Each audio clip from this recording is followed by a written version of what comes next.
رئيس المفوضية الأوروبية في زيارته إلى القاهرة.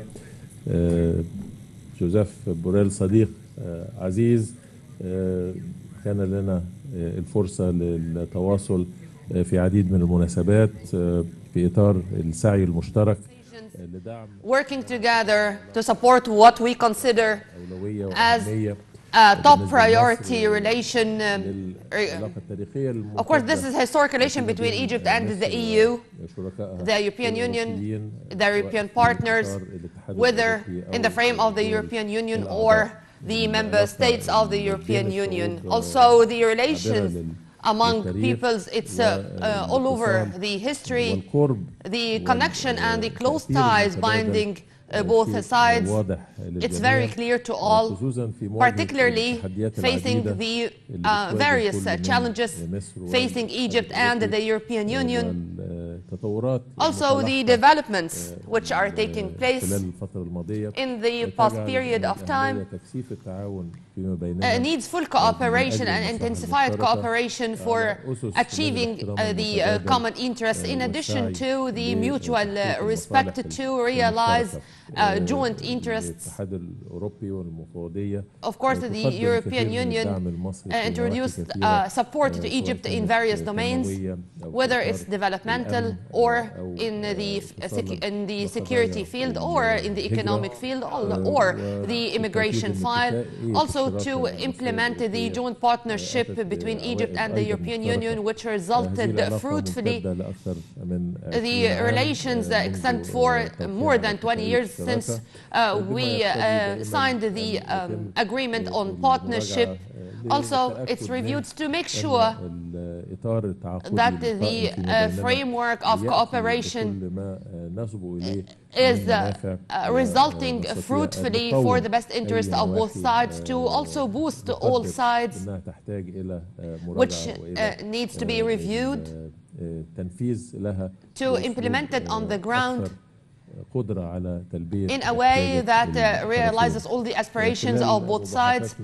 During the talks between us, we tackled our bilateral ties in all domains, in all fields of cooperation, to find more chances for cooperation regarding many fields which appeared in the past few years, particularly in renewable energy field, to connect Egypt with the European Union, also diversifying the energy resources, tackling the climate change challenge, in addition to other files, supporting the Egyptian path to achieve sustainable development, but also we tackled regional files of mutual concern, the Middle East, particularly or especially the Palestinian cause, reaching a comprehensive solution for the Palestinian crisis, to hold an independent Palestinian state with Eastern Al-Quds as its capital, working together to realize, to achieve peace via the two-state solution. Also, we tackled the developments related to the Sudanese file, to the Libyan file, to the east of the Mediterranean, to the illegal migration, human rights, all fields of cooperation between Egypt and the European Union in the frame of our consultations, far from accusations, and to also to acquire experiences and to raise the capabilities of each side, and to explain all the developments taking place in Egypt in all domains, whether politically or economically or socially, in addition to the states or the government's efforts to achieve its obligations according to the Egyptian constitution, to also fulfill the needs and fulfill the rights of the Egyptian people. Also, we tackled the situation or the Ukrainian-Russian crisis. This is a file of mutual interest, of common concern. also the visit of Kiev and Moscow in a delegation which was headed by Prime Minister Dr. Mustafa Madbouli. We can say that we will cooperate together to deal with all files. The European Union is our first economic partner, and we are working on increasing the European investments and their revenues here in Egypt, also to realize sustainable development. This is also for the best interest of both of us, whether the European Union or us. This is going to ban or to stop the illegal migration, to achieve stability in the region. And Egypt also is going to play a pivotal role in pacifying the situation and to be one of the role models regarding stability. I welcome, of course, the EU foreign policy chiefs of Borrell, and I would express my keenness to have more chances to meet together again. And I'd like to thank him for the personal efforts exerted by him with his interest in boosting this mutual ties between us. Also, I'd like to express my keenness to meet him again and again. Thank you, Minister Shoukry. Thank you very much for your warm welcome, your hospitality. I know that you are coming back from travel to Kiev and Moscow, which is not the easiest travel that you could do. And I thank you again for having the time to have this long meeting, in which we have been talking about a lot of issues of bilateral relations and the world around us, regional and global issues. This is my second time in Cairo, in my current capacity as a European Union High Representative for Foreign and Security and Defense Policy. And to tell the truth, I had to stop counting how many times we have met bilaterally and how many phone calls we have had during these 3.5 years. But we have had a lot. A dense and interesting, frank, honest and positive cooperation. Tomorrow I will have the opportunity to meet also with President Al-Sisi. Today I met with the Minister of Defense, Saki. I met also with the Secretary General of Arab League. And I think this short, intense visit to Egypt will have been very much profitable for our common understanding and facing together the challenges of this complex and difficult world. First, about our bilateral relations. Allow me to say clearly and loudly that the bilateral relations with Egypt are of a strategic importance for the European Union. They are good, they can be improved. They are been growing, they have to continue growing. And today we exchange view on how to further broaden and deepen our very good cooperation. Let's start, for example, on energy. On energy, we consider Egypt is a trusted, a reliable partner, and we want to continue working with you also as host of the COP27 last year to accelerate the green energy transition and to help us in order to overcome the difficulties that the war in Ukraine has created to our energy mix. On economic and trade, we stand ready to upgrade the already existing trade agreement. We are working closely with Egypt, enhancing bilateral trade and investment. Some of the projects of our Global Gateway Initiative will be very important for the Egyptian economy, and we are ready to call for a conference between the European Union and Egypt in order to boost the European investment in the country. Also, in a positive manner, we have confirmed that we will go deeper in our political dialogue on human rights. On our regional issues, let's start by Sudan. I know how important it is for Egypt. Sudan, you have been hosted more than 200,000 Sudanese refugees.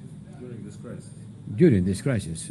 On previous crises, we already had a lot, but in very few days, more than 200,000 people has been hosted in Egypt, and I have to thank you for that, and also that the European Union will provide an immediate assistance of 20 million euros to help you to address this new wave of Sudanese refugees on your southern border. I know it's not enough. I know you are going to pay much more, but at least let us to contribute a little bit in your support. And I want to express my gratitude to you, Minister, and to the Egyptian people in order for the generosity they have been showing towards the Sudanese refugees fleeing the conflict. We believe that an inclusive mediation process on the strong African leadership should comprise all relevant stakeholders. And it's not needed to say that Egypt is one of the most important stakeholders on the Sudanese case. We welcome the ceasefire, and we encourage Egypt to continue working in order to look for a peaceful solution to this conflict. We appreciate a lot your work, and we first recognize that you are such important stakeholder that nothing can be solved without you, and secondly, to encourage you to continue working on this very difficult issue. On migration, we have seen last week the horrors of the shipwreck in the Greek coast, and this demonstrates clearly that we have to double down on our efforts to put in place a sustainable, humane, and safe system of migration. This is a global issue that cannot be addressed by one country or by a region alone. We need to go together, as we do with Egypt, with countries of origin, transit, and destination, as we do with Egypt, in order to avoid this drama happens again. And we need to take a fierce action against the smugglers and traffickers that put people's lives in danger, knowing the risk that they are going to take. And we need to do it quickly. We cannot sit when children are drowning in the Mediterranean Sea, a sea that unites our continents. Therefore, we are allocating to Egypt about 80 million for border management, search and rescue, and anti-smuggling operations. And once again, we know that it's not enough, and you pay much more than that. And we know that you are hosting a community of migrants in Egypt, which is about 10% of your population. So you are not a country of transit, you are hosting a lot of migrants. But we want to work together in order to protect the borders and to fight against these people, the smugglers and traffickers that at the end are responsible for their lives in the sea or in the Sahara Desert. Also, we have opened a new chapter in our security cooperation by co-chairing the Global Counter-Terrorism Forum. Africa will be our strategic regional priority during our time in office of this co-chairmanship, because in Africa the counter-terrorism needs to be developed quickly and better, because we see how the terrorism activities go south from the Horn of Africa, from Somalia, and we see how terrorist activities are being developed in the Sahel and going down to the Gulf of Guinea. We have to work together against that. We also exchanged views about the Middle East peace process, on Libya, on Syria, on the Horn of Africa, on the Grand Ethiopia Renaissance Dam, I cannot summarize what we have been talking about, but we want to work together on all that, and I recognize the strong concerns that the water puts for Egypt. Egypt has been growing and living around the Nile, and everything that touches the water of the Nile is of extraordinary importance for Egypt, and we recognize this importance, and we will do everything in order to safeguard your interest. And certainly, how not, we talk about the aggression of Russia against Ukraine, a war that started by Russia's illegal invasion of a sovereign nation and continues. This war has consequences not only for Ukraine, not only for Europe, but for everyone in the world, including Egypt. A lot of wheat consumed by the Egyptians come from Ukraine and Russia. The food crisis here in the country is a direct consequence of this illegal invasion of Ukraine. And we see how the war continues with destruction of civilian infrastructures and losses of civilian lives. Now, some ask for peace, you ask for peace. Believe me, we all wish peace. I mean, you and me, at least, we want peace. And you know who wants peace more than anyone else? The Ukrainians. The Ukrainians want peace more than anyone else because they are suffering most. But this depends on the attitude of the aggressor. I know that a group of African leaders, including an important delegation from Egypt, visited Kiev, visited Moscow. I am very much looking forward to continue having more information about this visit, because I know that you want peace. And we have to work together in order to make a just and fair peace as soon as possible, with full respect to the sovereignty and territorial integrity of Ukraine. Minister, dear friend, thank you again for your hospitality and for our important discussions. I'm looking forward to continue working closely together with Egypt. My best wishes for you and for your great nation. شكرا جزيلا. هناخد سؤالين لمعالي الوزير والممثل الأعلى. أستاذ إبراهيم مصطفى من أخبار اليوم، اتفضل.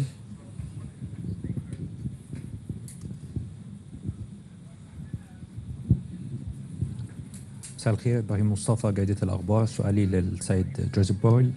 السنوات الأخيرة شهدت الكثير من الزخم في العلاقات المصرية الأوروبية. When it comes to the relation between Europe and Egypt, is there more details regarding such a momentum in the relations between European Union and Egypt?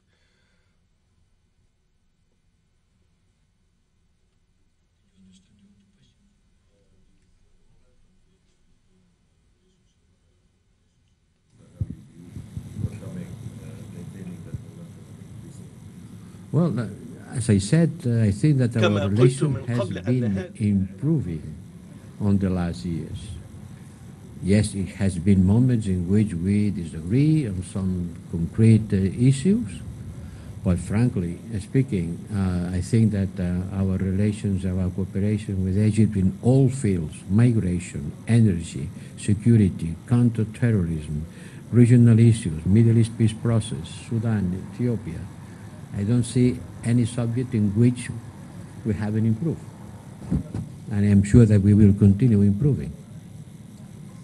إذا أضفت فبالتأكيد أنه في خلال مجلس المشاركة الماضية تم التوقيع على وثيقة الأولويات لسنوات 2021 حتى 2027 وهذه 2021 to 2027.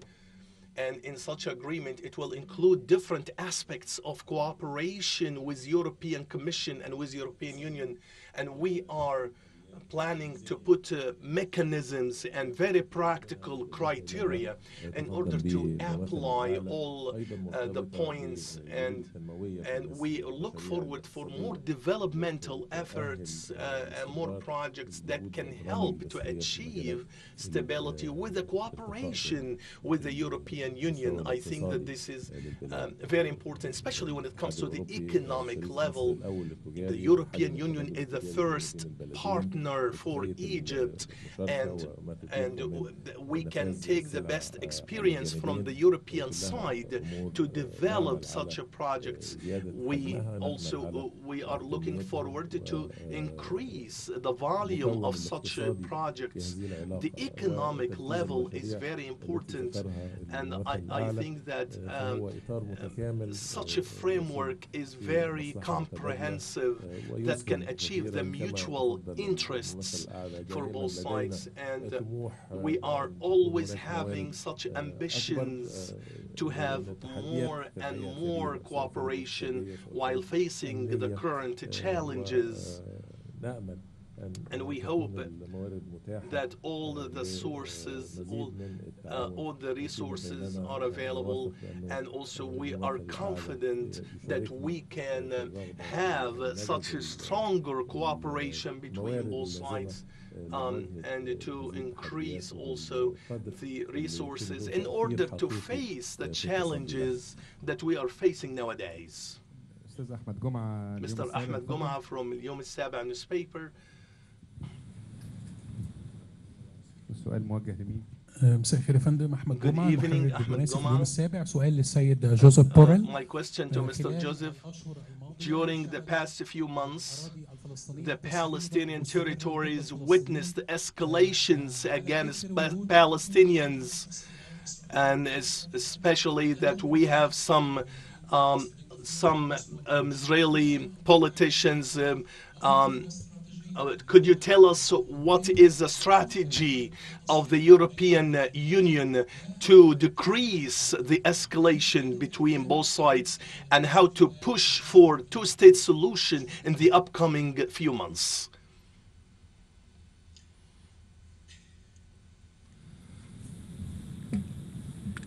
For the European Union, things are clear. The only way to end the conflict between Israel and Palestine is the two-state solution negotiated between the parties. Israel is making peace with some Arab states, normalization of relations, and that's good. But one thing is to make peace with the Arab states, and another thing is to make peace with Palestinians. That should not be forgotten. And this peace for us has to be built on the basis of two states, living side by side in peace and security and in good relations with their neighbors. This will not fall from the heaven. It will not grow on the trees. It will come from negotiations. Negotiations are stalled, in a complete stalemate. We have to try to resume them. We have to try to resume them. And the ongoing major upsurge in violence only confirms this need. We are concerned by the spiraling of violence, and we have been consistently advocating for measures of de-escalation, such as the latest meeting in Aqaba and Sharm el-Sheikh. And there you did a good work. And happily then it was not fully implemented, the least I can say. So I commend the efforts of Egypt, of the US and Jordan to de-escalate and support these meetings. And from our side, we are working in order to try during the next United Nations General Assembly to relaunch the work that we started last year in order to revive the process of looking for peace. And for that, certainly, we need Egypt. We need Egypt. Egypt has an indispensable role in the Middle East peace process. Whatever and whoever and whatever the peace process starts again, Egypt will have to be on board. And I use this opportunity to appreciate the important role that Egypt is playing in the stabilization, reconstruction of Gaza, and the continuous efforts towards the Palestinian reconciliation. شكرا. أستاذ سمير عمر اتفضل، سكاي نيوز.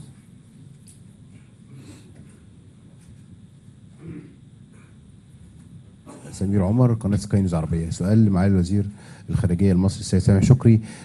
يعني الحديث عن أهمية التطورات الحاصلة في السودان وتأثيرها المباشر على الأوضاع في مصر، وبخاصة بعد وصول نحو 200,000 أو ربما ربع مليون سوداني لمصر بعد اندلاع الأحداث قبل نحو شهرين.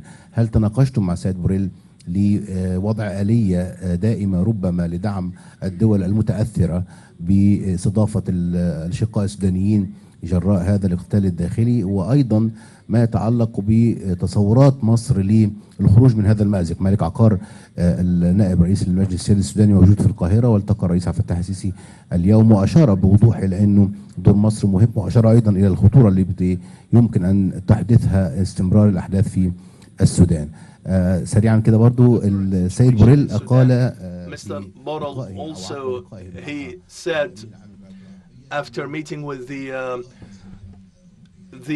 Secretary General of the Arab State League that readmission of Syrian file, he also mentioned that that there is European reservation regarding the readmission of the Syria,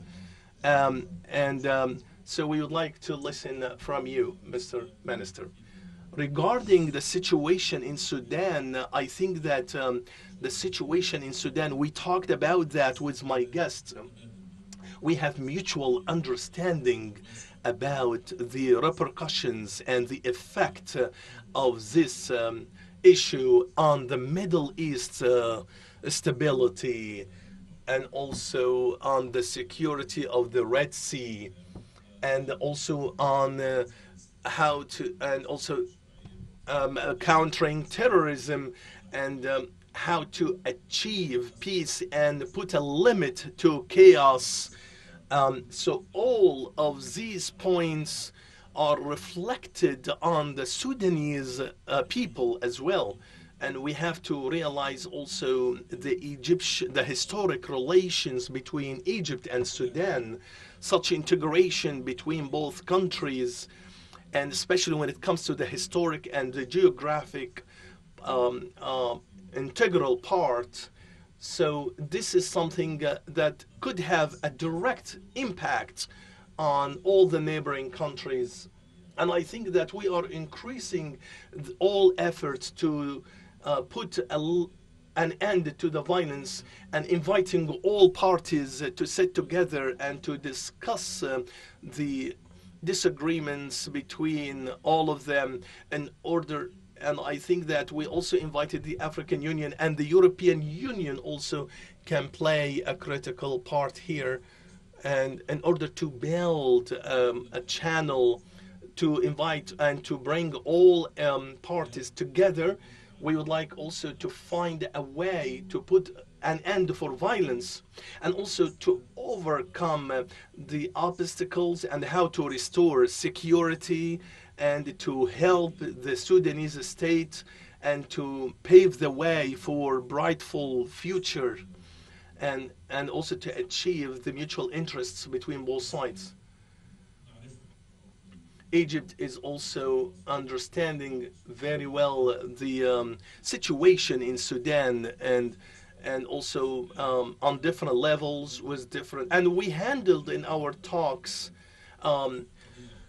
how can we find solutions, and how to continue the political negotiations, and how to deal with different issues from realistic perspective that can achieve the interests of the Sudanese interests. And we are exerting efforts, and I think that, and we can also reach positive communication with the neighboring countries, and coordinating with all neighboring countries, confirming that that we should have a unified vision to overcome the current situation from realistic perspective, as I said, in order to deal with the key issues and especially preserving the Sudanese people and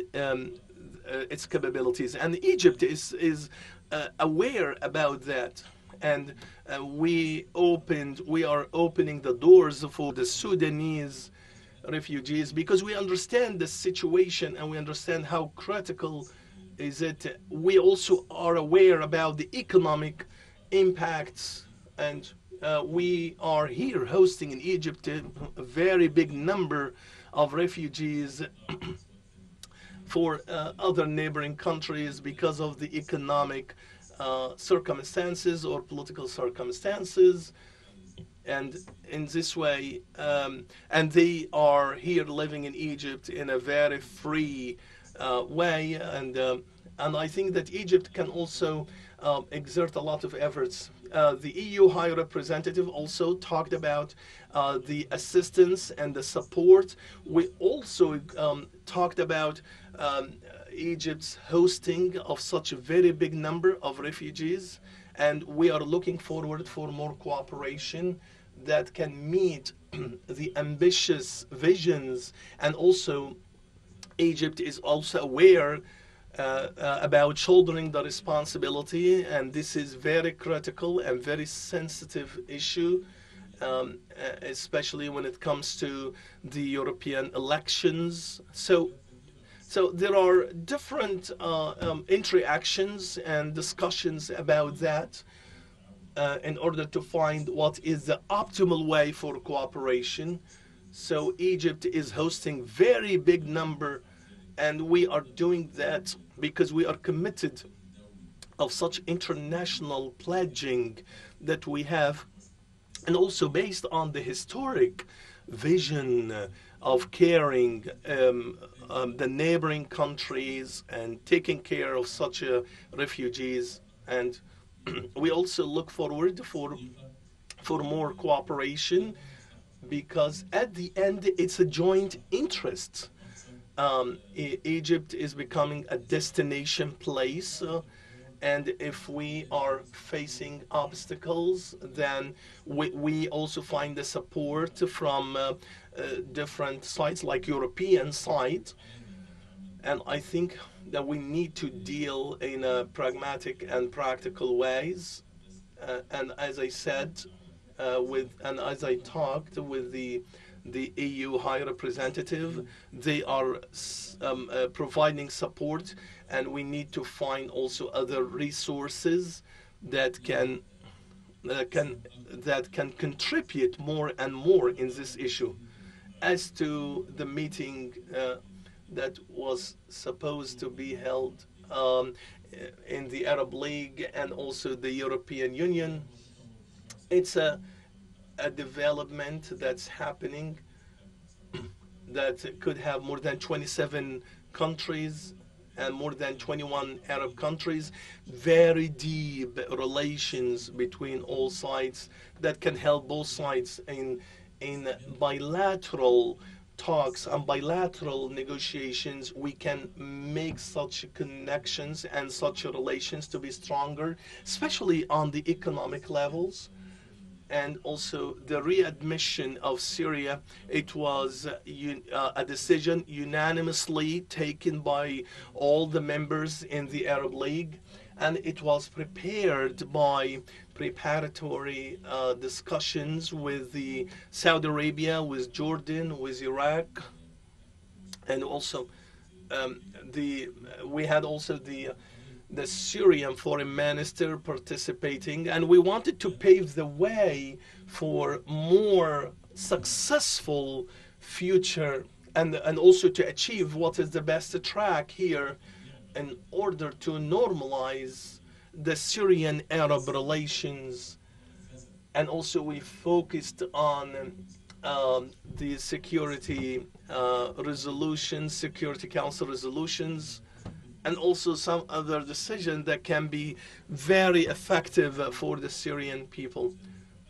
we also are appreciated by European partners that there is interest and for such historic relations.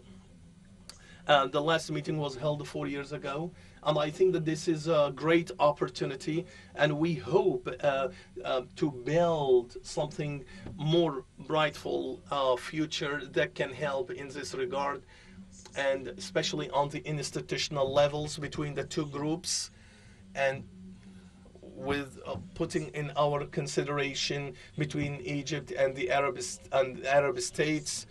They are so much caring for the Syrian people. As you know, that Syrian people suffered a lot in the past few years, and we wanted to find a solution for such suffering, and how to find the best mechanism here in this regard that can restore the stability once again, and how can we achieve that level of security, because Syrian people, they deserve the caring in order to overcome the crisis. The last question, Mrs. Sarah Shalaqani from a Dastur newspaper.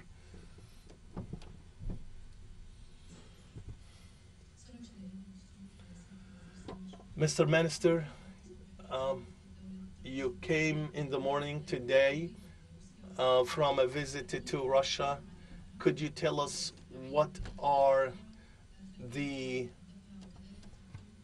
is your evaluation for such a visit after coming back from Moscow? As you know, that we have a plan, we have a vision.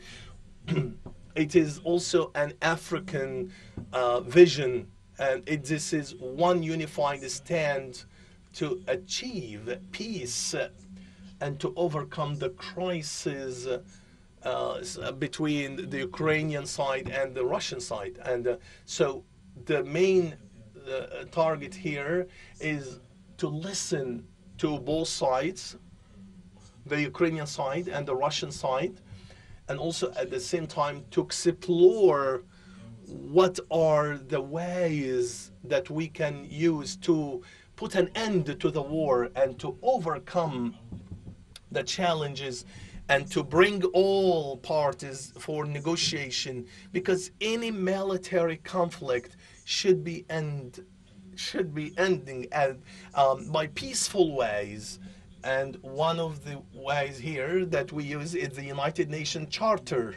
We understand how complicated is the situation, but we also understand what are the repercussions of this crisis on the African side, especially the inflation rates, the food security, and the energy security as well. All of these repercussions of such a conflict affected the African states, and I think that this is the right time now to find a way to achieve the global stability and to work together that can be achieved on peaceful channels. We had meetings on the levels, the presidential levels for both sides, listening to different comments. We also explained our vision, our African vision of how can we achieve a breakthrough in this crisis, how to find political solutions. This is the first attempt for efforts here, and we are expecting to have fruitful discussions and fruitful outcomes, and we hope also to have such outcomes, positive outcomes at the end. As you know, that Africa is representing 25% of the world community, and we are so much concerned about such issues that can go beyond the geographical dimensions and to achieve at the end peace and stability in the world. Thank you very much. Thank you.